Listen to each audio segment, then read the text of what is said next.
오늘은 술 얘기를 좀 해보려고 해요. 술 마시는 거 좋아하죠? 그렇죠. 자주 마셔요? 자주 먹는 편이에요. 둘이 같이도 마시니까.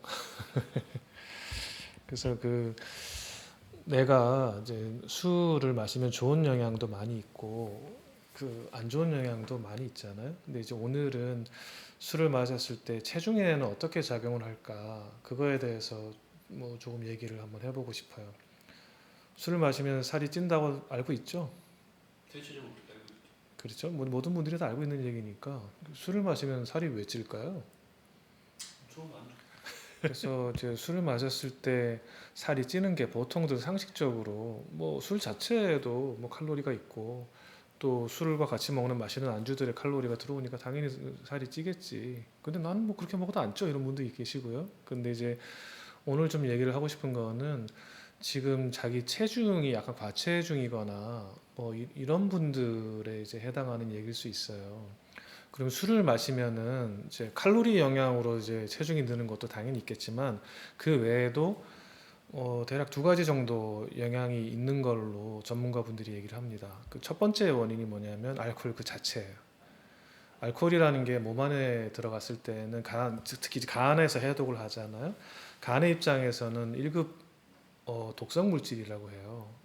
간에서 평소에 어떤 역할을 하는지 혹시 알고 있나요? 잘은 모르죠.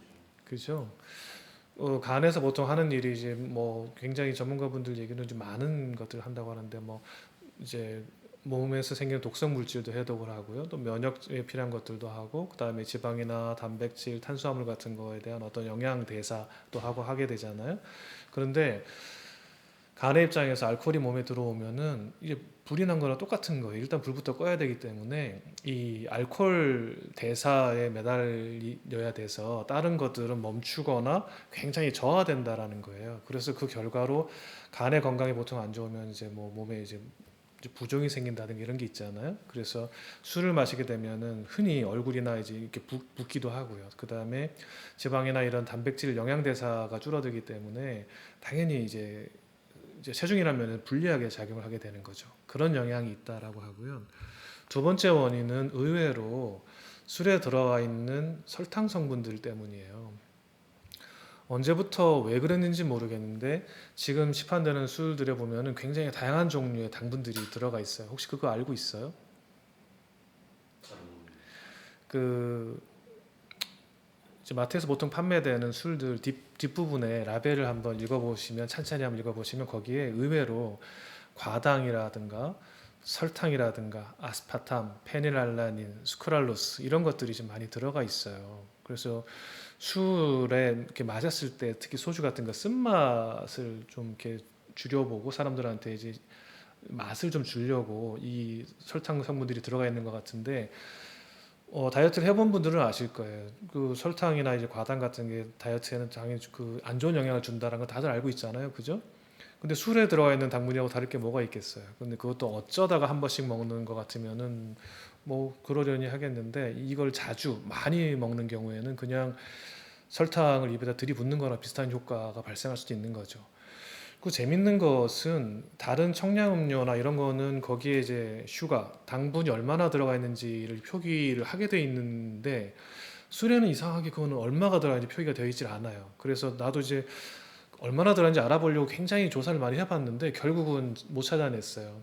혹시 시판되는 술에 당분이 얼마나 들어가는지 알고 계신 분 있으면 좀 알려주시면 저도 좀 도움이 될 것 같습니다.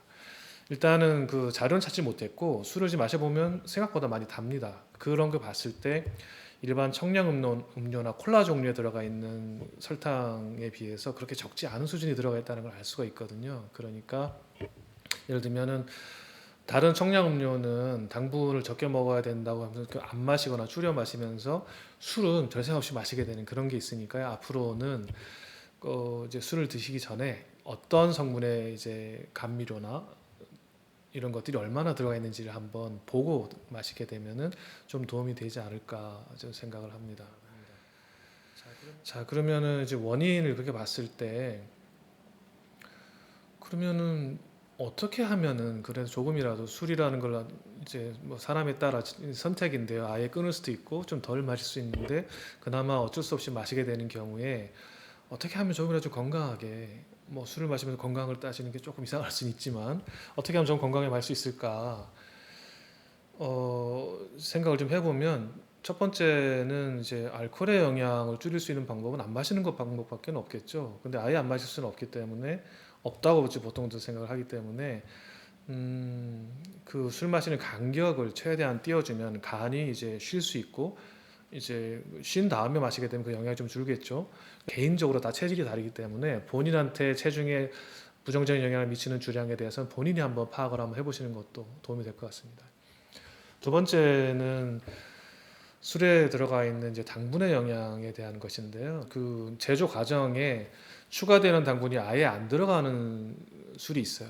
대부분 도수가 높은 술들이 그런 거 이제 추가 당분이 안 들어가 있는 경우가 많고요. 일단은 도수가 높기 때문에 조금만 마셔도 되겠죠. 조금만 마셔도 되니까 결과적으로 설탕이라는 게 들어가 있어도 조금 이제 그 외의 것은 조금 마시게 되는 효과가 있기 때문에 고량주나 위스키 같은 것들 괜찮고요. 그다음에 소주도 증류주, 대부분의 증류주, 그러니까 뭐 40도나 37도 뭐 이런 정도 되는 그런 증류주들은 어 이런 추가 당분 같은 게 들어가 있지 않습니다. 그래서 가급적이면 덜 드시거나 안 드시는 게 가장 좋은데 피치 못하게 드셔야 될 경우에는 이런 술들 쪽으로 조금 더 이제 생각을 좀 한번 해보시면 좀 건강하게 술을 마실 수 있는 방법이 되지 않을까 싶어요. 살아먹기는 힘들 것 같고.